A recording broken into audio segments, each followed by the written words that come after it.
Lucas 16, versículo 19. Eu quero refletir com os irmãos sobre a realidade do inferno. Repita após mim: a realidade do inferno. Está escrito assim na versão que eu tenho: ora, havia certo homem rico que se vestia de púrpura e de linho finíssimo e que todos os dias se regalava esplendidamente. Havia também certo mendigo chamado Lázaro, coberto de chagas, que jazia à porta daquele e desejava alimentar-se das migalhas que caíam da mesa do rico, e até os cães vinham lamber-lhe as úlceras. Aconteceu morrer o mendigo e ser levado pelos anjos para o seio de Abraão. Morreu também o rico e foi sepultado. No inferno, estando em tormentos, levantou os olhos e viu ao longe a Abraão e Lázaro no seu seio. Então, clamando, disse: Pai Abraão, tem misericórdia de mim, e manda Lázaro que molhe em água a ponta do dedo e me refresque a língua, porque estou atormentado nesta chama. Disse, porém, Abraão: Filho, lembra-te de que recebeste os teus bens em tua vida, e Lázaro igualmente os males. Agora, porém, aqui ele está consolado, tu em tormentos. E além de tudo está posto um grande abismo entre nós e vós, de sorte que os que querem passar daqui para vós outros não podem, nem os de lá passar para nós. Então replicou: Pai, eu te imploro que o mandes à minha casa paterna, porque tenho 5 irmãos, para que lhes dê testemunho, a fim de não virem também para este lugar de tormento. Respondeu Abraão: eles têm Moisés e os profetas, ouçam-nos. Mas ele insistiu: não, pai Abraão, se alguém dentre os mortos for ter com eles, arrepender-se-ão. Abraão, porém, lhe respondeu: se não ouvem a Moisés e aos profetas, tampouco se deixarão persuadir, ainda que ressuscite alguém dentre os mortos. Até aí somente. Ninguém pode negar que a cada segundo que passa nós estamos mais distantes do berço e mais próximos da sepultura. Segundo a ONU, Organização das Nações Unidas, a cada minuto que passa, mais de 100 pessoas partem para a eternidade. A cada 1 segundo, praticamente, uma pessoa está indo embora. As cortinas se fecham, as luzes se apagam. Eu sei que esse assunto não é tão palatável assim, é um assunto não pouco aplaudido, é um assunto um assunto que não é apreciado, mas eu penso que se ele está inserido na Bíblia, nós precisamos pregá-lo. É uma doutrina indispensável, uma doutrina que nos confronta, é um assunto que nos faz olhar no espelho e entendermos que nós estamos numa fila invisível da morte. A qualquer momento a nossa senha pode ser chamada. Talvez você já se perguntou quem é que falou mais do inferno, e a sua resposta de repente foi o apóstolo Paulo. Eu digo para você que não.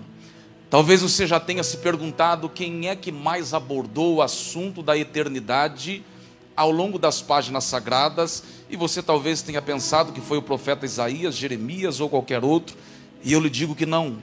Jesus falou acerca da eternidade sem Deus. Jesus foi o homem que mais falou acerca da eternidade. Jesus foi o responsável por falar de forma enfática, precisa e cirúrgica sobre a condenação eterna. O texto que lemos é uma história, é a narração crítica de um fato. Alguns acreditam que é uma parábola, talvez na sua Bíblia exista uma epígrafe aí, com os seguintes dizeres, a parábola do rico e do Lázaro.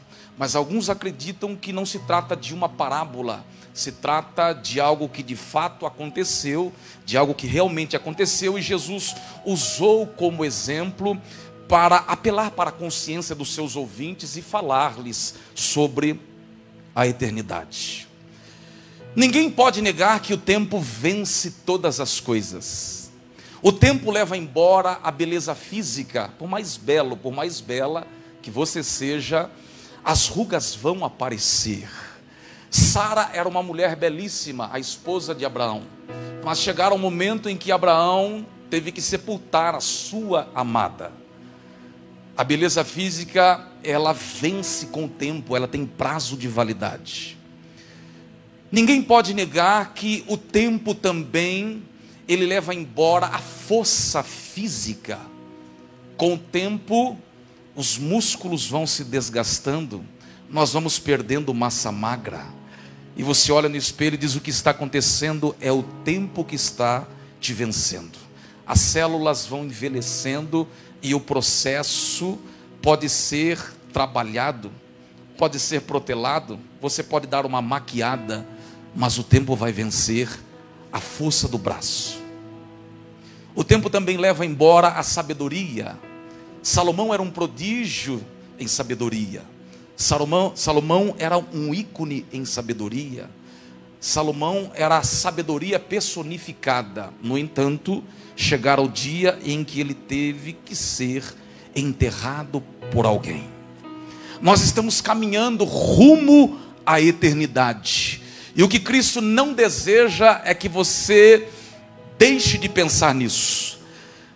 Cristo quer alertar a sua noiva, despertar a sua igreja.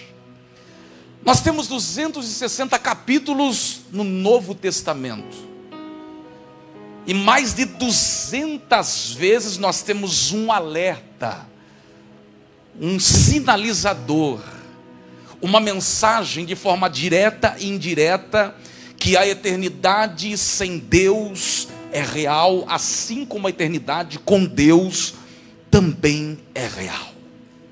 Vejamos a forma em que Jesus aborda este assunto. Ele vai dizer: olha, havia um certo homem rico, que se vestia de púrpura e linho finíssimo. Esse homem era alguém prestigiado, era um homem de prestígio, um homem benquisto. Ele tinha dinheiro, por onde ele passava as pessoas manifestavam seu respeito, porque era um homem da elite.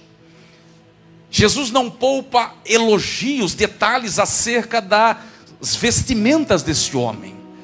Ele se vestia de púrpura e linho finíssimo. Para que você tenha uma ideia, a púrpura, ela era extraída de um molusco que ficava nas profundezas do mar.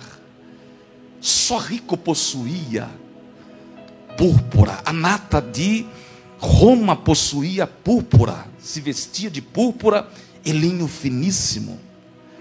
Jesus está dizendo: esse homem tinha muito dinheiro. O linho finíssimo vinha do Egito e a púrpura de Tiro. Esse homem andava na alta moda e na moda cara. Ele tinha muito dinheiro. Esse homem, por onde ele passava, as pessoas estendiam um tapete vermelho para ele, porque não lhe faltava nada. E Jesus vai dizer que ele vivia regalada e esplendidamente todos os dias. Uma coisa é a pessoa guardar dinheiro para fazer um banquete no final do ano, uma mega festa, mas esse homem, Jesus disse que ele vivia de forma regalada, esplendidamente todos os dias. Quais são as características desse rico? De Lucas 16 e versículo 19. A palavra púrpura, na sua raiz, aponta para pureza, santidade.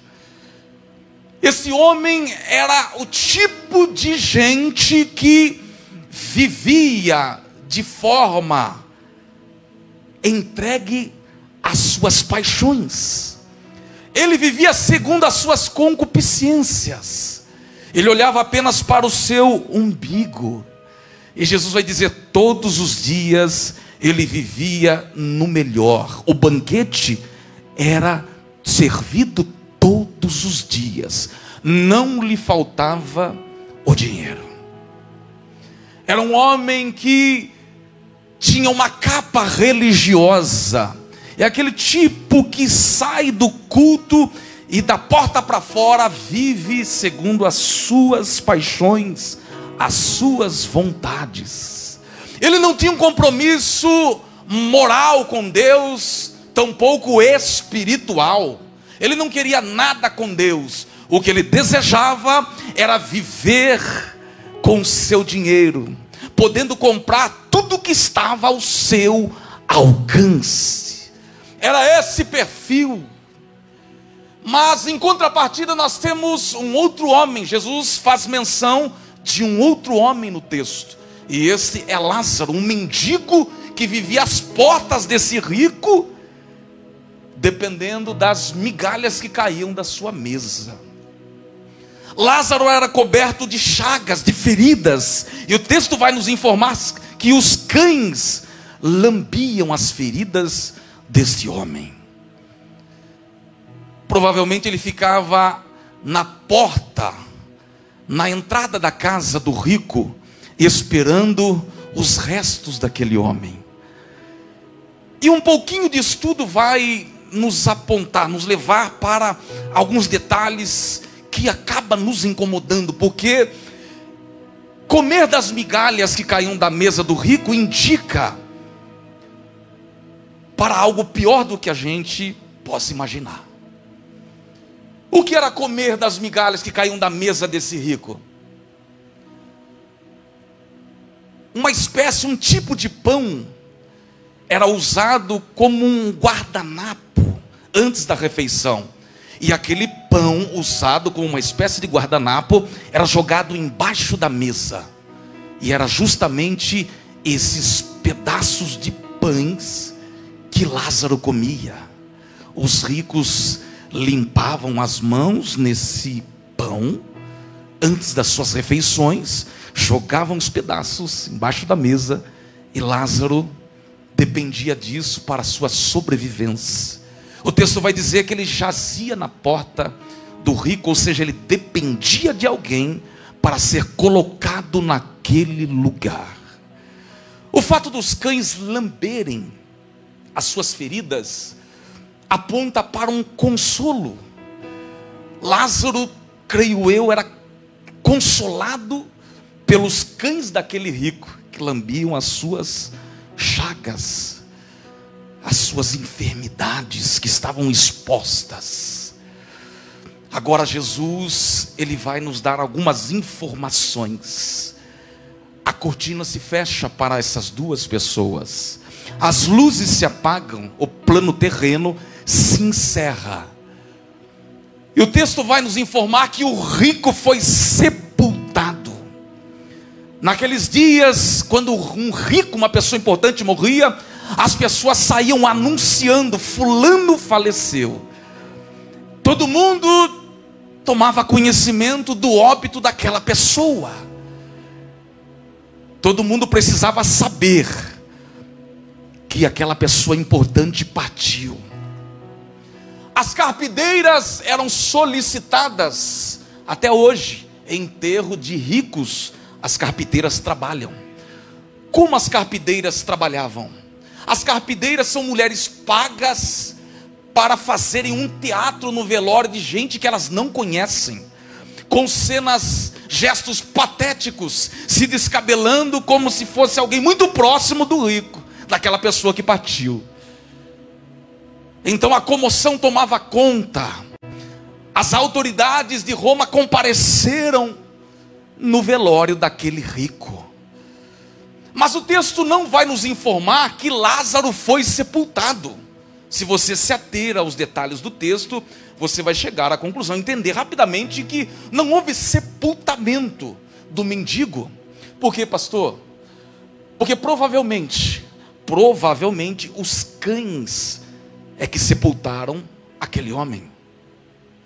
Era comum nos dias de Jesus pessoas como este homem, como Lázaro, indigentes, homens que não tinham condições de um enterro digno, serem encontrados debaixo de marquises, mortos. Se ninguém se manifestava para enterrar aquela pessoa e dar a ela um enterro digno, eles eram encontrados embaixo de marquises.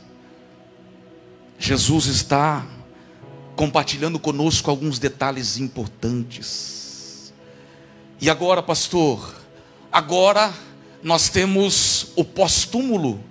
3 versículos de 13 versículos destacam a vida desses homens antes do túmulo.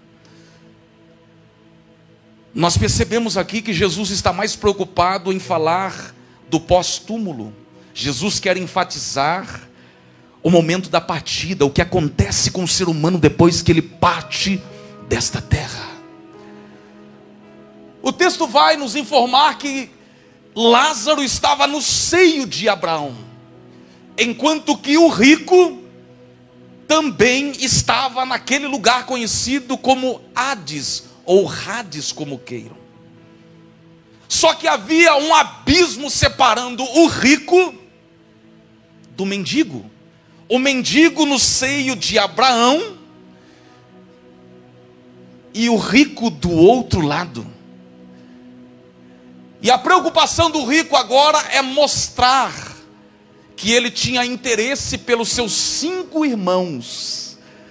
Jesus vai descortinar a eternidade para nós.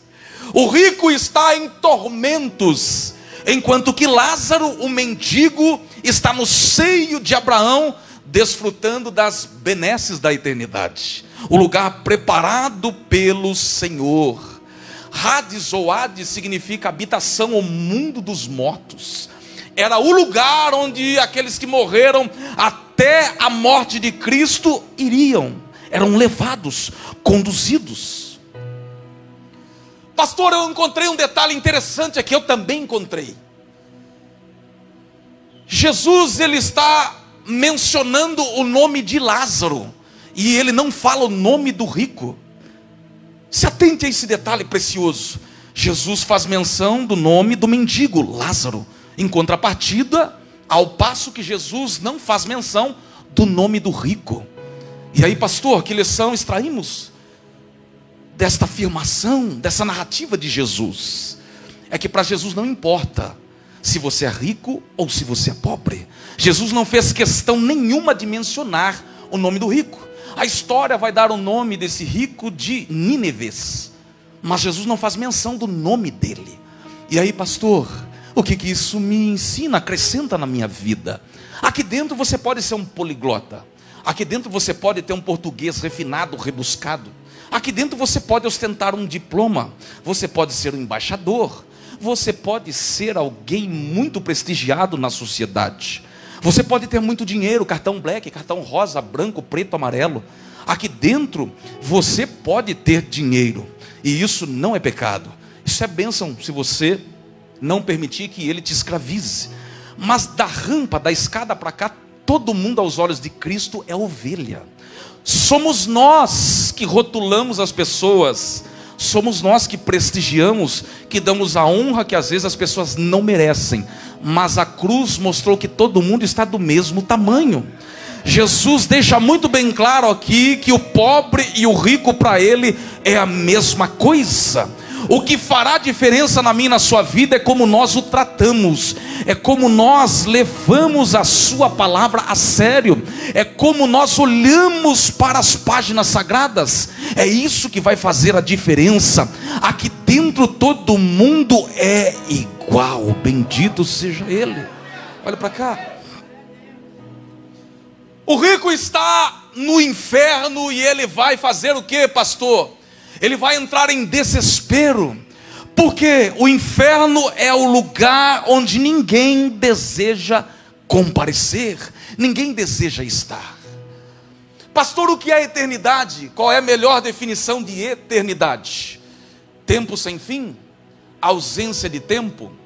Alguém definiu eternidade da seguinte forma: o filho perguntar ao pai na praia: pai, o que é eternidade? Somos cristãos, mas eu ainda sou um adolescente, e você fala tanto em eternidade, morar com Deus, lá não vai ter doença e nada do que nos aflige hoje. E o pai disse: filho, eu vou te dar um exemplo de eternidade, uma definição de eternidade.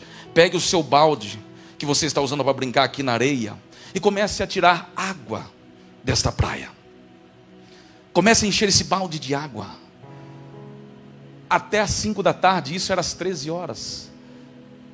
5 da tarde o menino estava exausto. Ele disse: pai, e agora? Ele disse para o filho: quando você tirar toda a água desse mar, vai começar a eternidade. Eternidade, tempo sem fim, ausência de tempo. O rico se dá conta que a casa caiu. Nós estamos buscando o ouro do céu na terra, quando na verdade deveríamos buscar o ouro do céu no céu. Nós estamos aqui como forasteiros, como peregrinos. Salomão disse: vaidade, vaidade, tudo é vaidade. O que Salomão estava querendo dizer é que tudo passa como uma neblina, uma fumaça que se manifesta e daqui a pouco desaparece. Nós estamos caminhando para a eternidade. Olhe para você. O tempo está passando para todos nós. O tempo está com um acelerador nas mãos, e você fica surpreso como está passando rápido. Eu também fico. Isso significa que Jesus, Ele morreu na cruz para nos levar para a eternidade.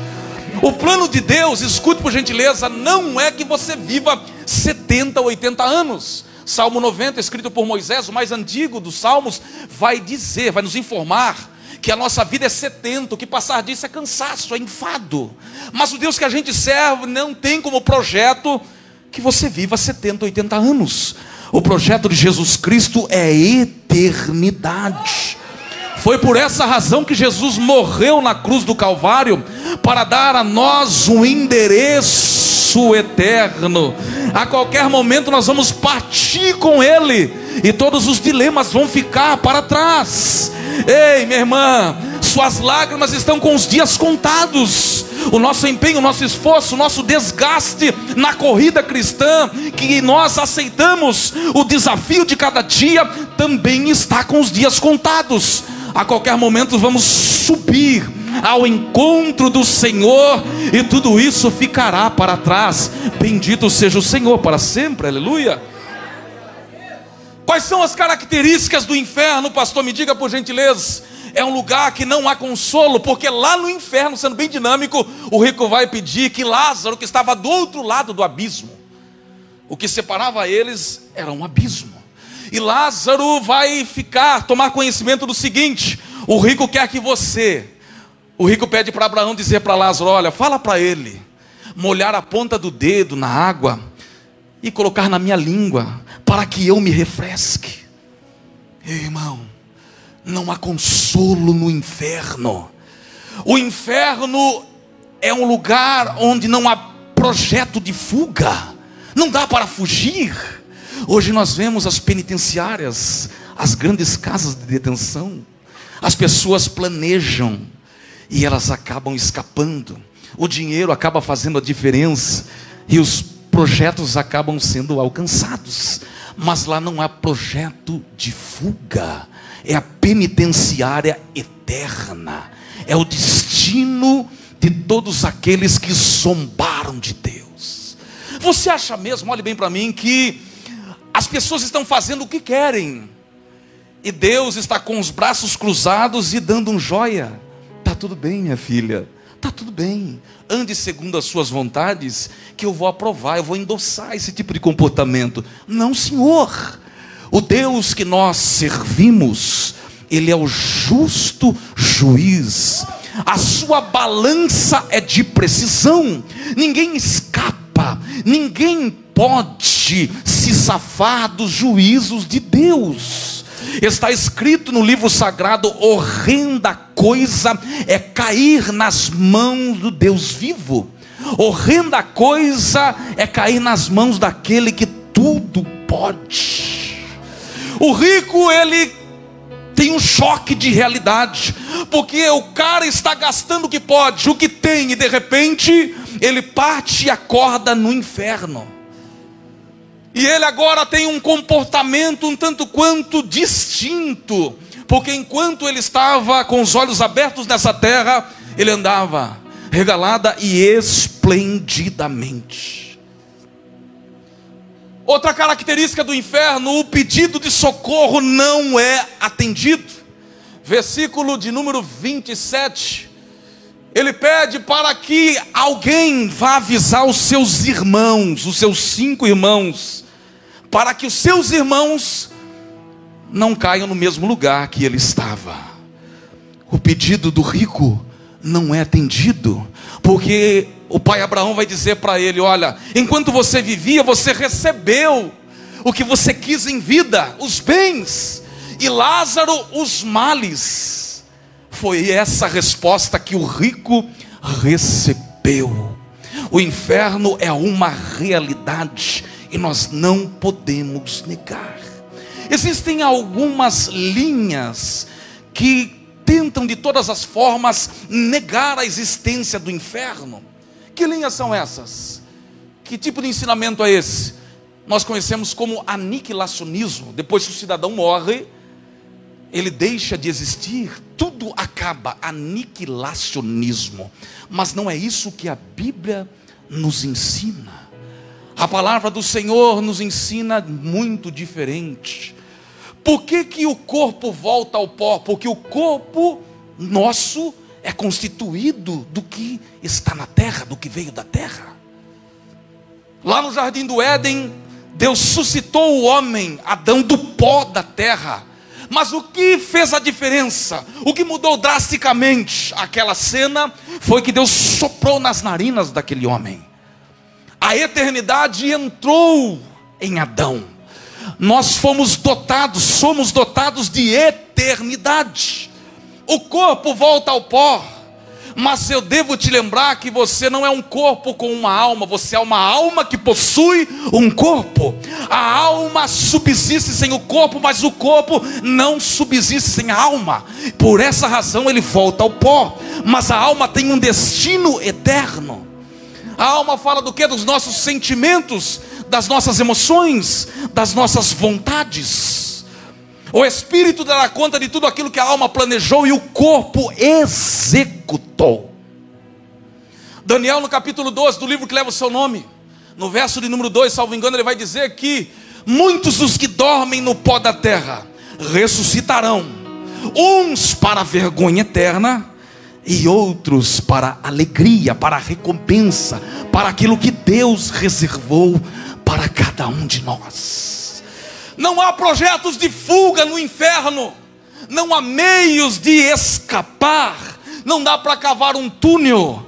É a prisão, é o lugar que Deus preparou para os ímpios, para o diabo e para os anjos que se rebelaram. É o lugar que Deus preparou sem condições de fuga. Outra característica do inferno, pastor: o fogo é inextinguível.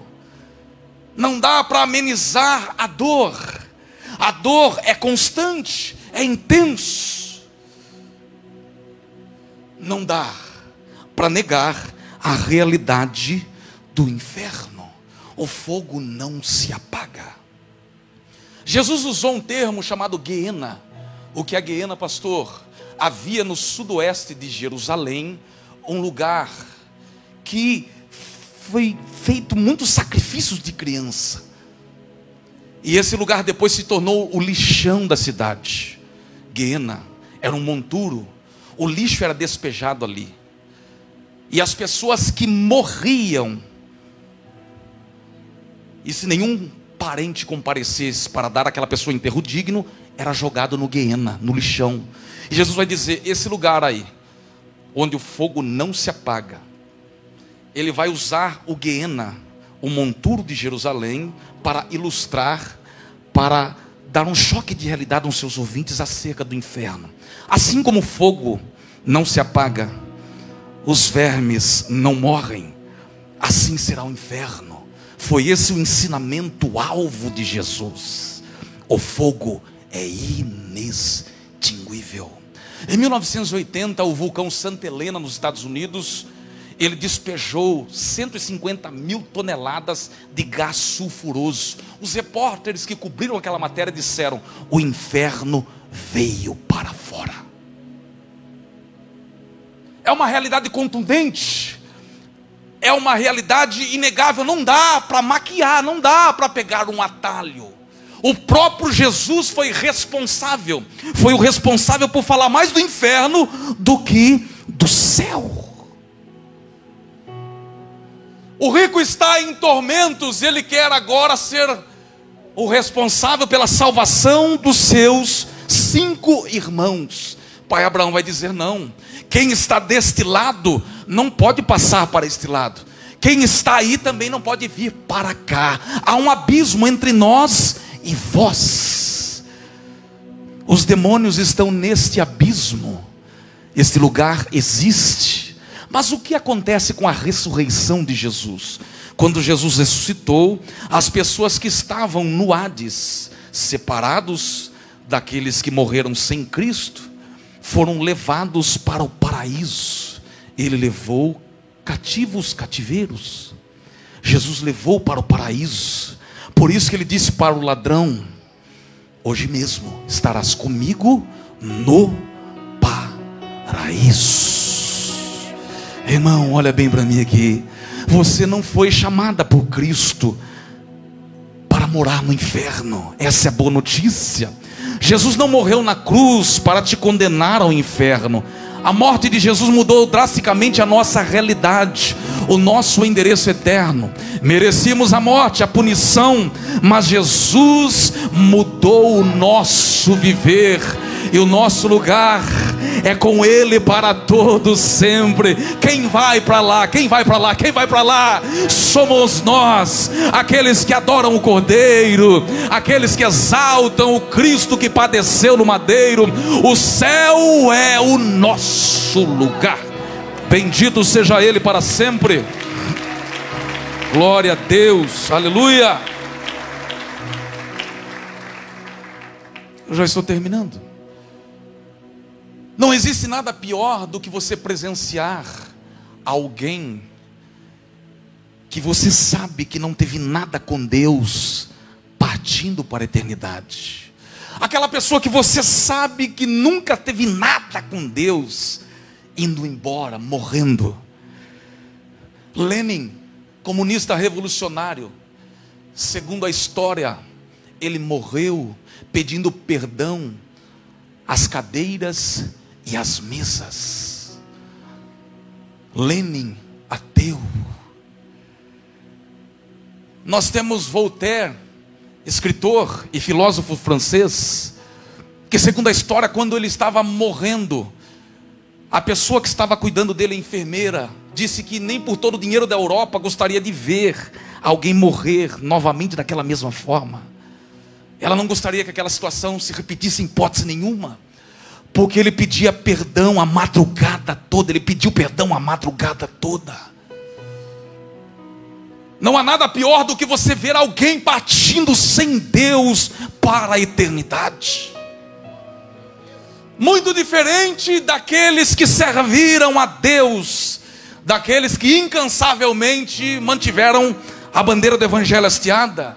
Nós temos Estevão, o primeiro mártir da igreja, sendo apedrejado.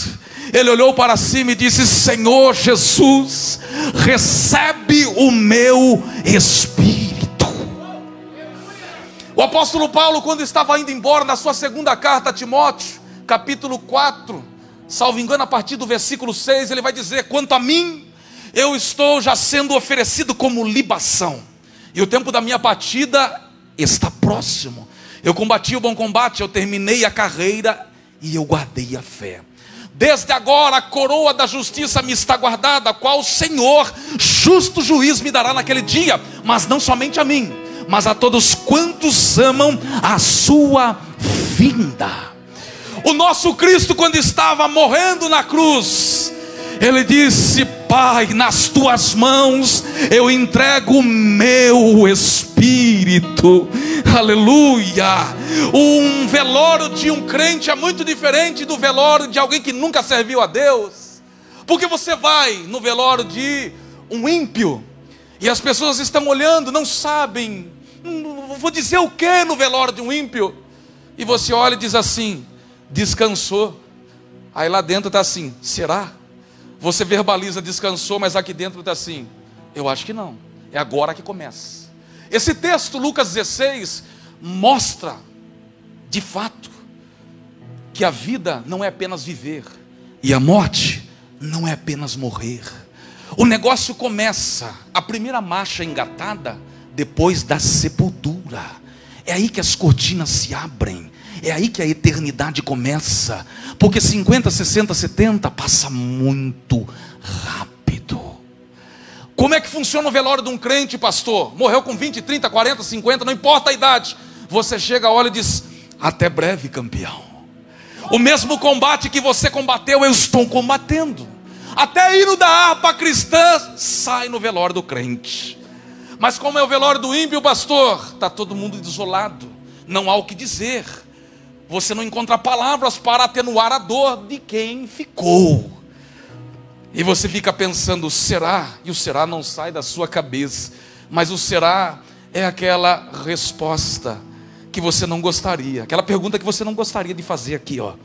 Você tem certeza que a pessoa partiu sem Deus? Irmão, olha para mim.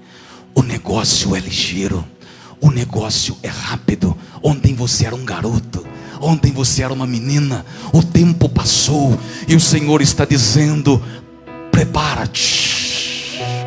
Olhe para a tua alma, olhe para a tua vida espiritual. Hoje você pode dar as costas para o pregador, hoje você pode dizer não a esta palavra, mas naquele dia não dá para virar as costas, porque o justo juiz vai executar a sua justiça. Bendito seja Ele. Todos nós nascemos envolvidos com Cristo, e a Bíblia nos afirma isso. De que forma, pastor? Um dia, a mulher de Pôncio Pilatos, quando Jesus estava diante de Pilatos, pediu para entregar a ele um recado. Jesus sendo julgado por Pôncio Pilatos, a esposa de Pilatos me mandou entregar um recado para ele. Que recado foi esse, pastor? Ela disse: fala para o meu marido não se envolver com esse justo, porque eu muito sofri com ele em sonho. Nome dela, Cláudia Prócoro, diz a história. Cláudia teve um sonho, e o sonho não é detalhado, não sabemos o teor do sonho. Mas ela manda um recado para o marido, fala para ele não se meter com esse tal de Jesus, porque eu sofri com ele em sonhos. Só que Cláudia não sabia que o pedido dela era impossível de ser atendido. Por quê, pastor? Porque nós estamos envolvidos com Cristo, como juiz ou como advogado. Como advogado é bem diferente. Como juiz, ele vai dizer um dia: apartai-vos de mim, eu não te conheço. Eu não conheço você. E conhecer significa aqui intimidade, relacionamento, não é um nome. Apartai-vos de mim, eu não te conheço. Como advogado, pastor, se eu me envolver com ele como advogado, as coisas mudam drasticamente. Sabe por quê? Porque João disse: filhinhos, não pequeis. Mas se isso vier a acontecer, se você pecar, você tem um advogado perante o Pai, e Ele pode perdoar, Ele tem poder para perdoar. Ei, irmão, você talvez ainda não entendeu porque você está aqui essa noite, e eu quero fazer com que você entenda, não fique nenhuma dúvida na sua mente. O Senhor te trouxe aqui porque Ele quer te levar para o céu. Ele não quer te perder para o diabo, Ele não quer perder o seu filho, teu marido, para Satanás. A proposta do Senhor hoje é salvar a tua alma, é te lembrar que depois que as luzes se apagam neste plano, tem a eternidade te esperando. E nós vamos dizer para Ele: eu quero a eternidade contigo, eu quero morar no céu, custe o que custar. Os desafios são reais, são intensos, mas eu quero Cristo, eu quero a tua palavra, eu quero ser cheio do teu Espírito Santo. Eu vou continuar avançando, porque eu desejo morar com Ele. Bendito seja o Senhor, aleluia. Aplauda Ele, porque Ele é bom. e a sua misericórdia dura para sempre.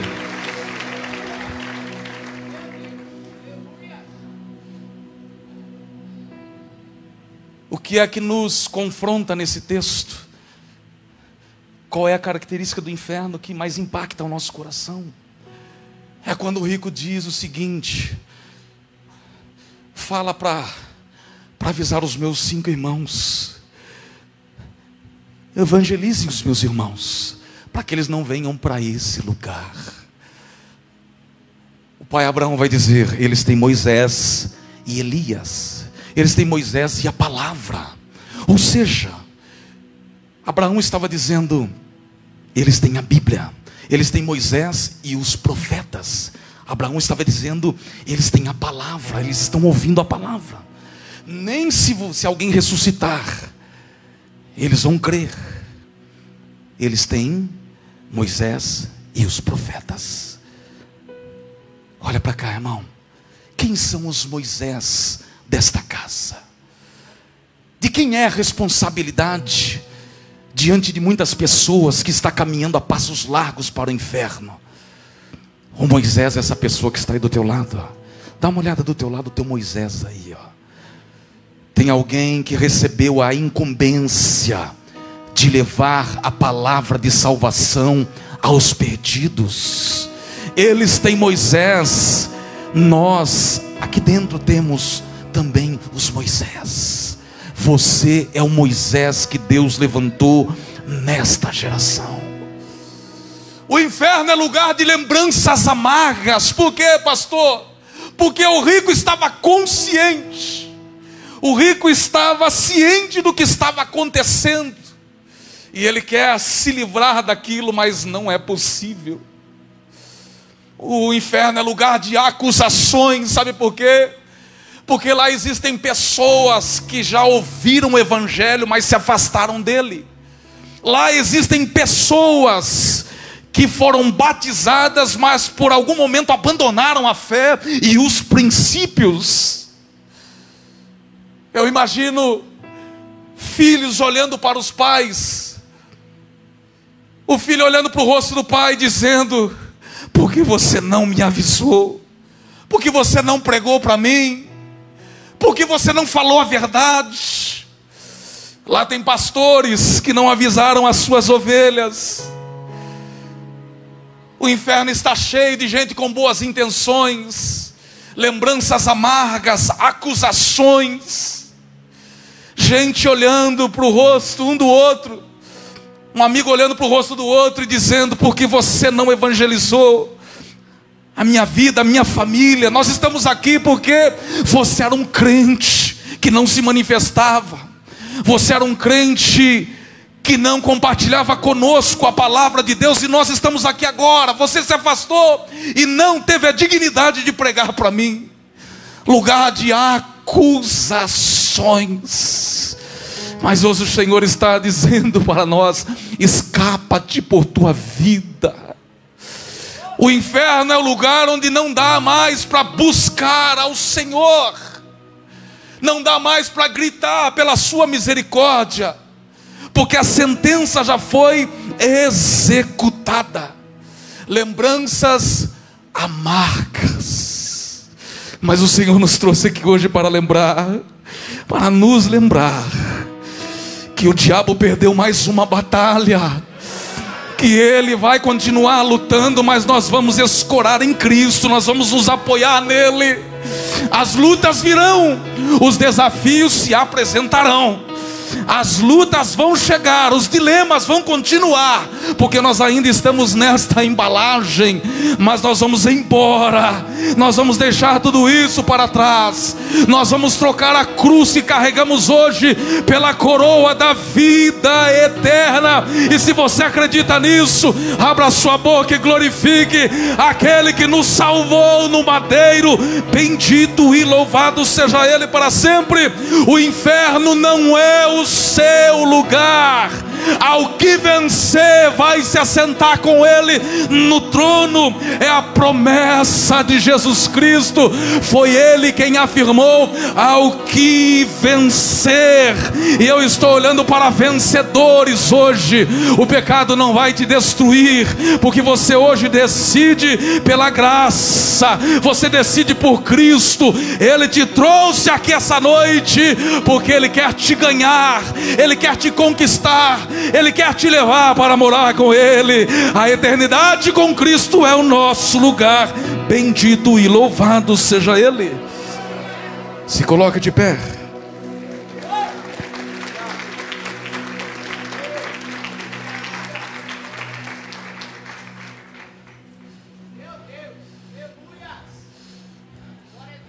Por que o diabo tem ódio de nós?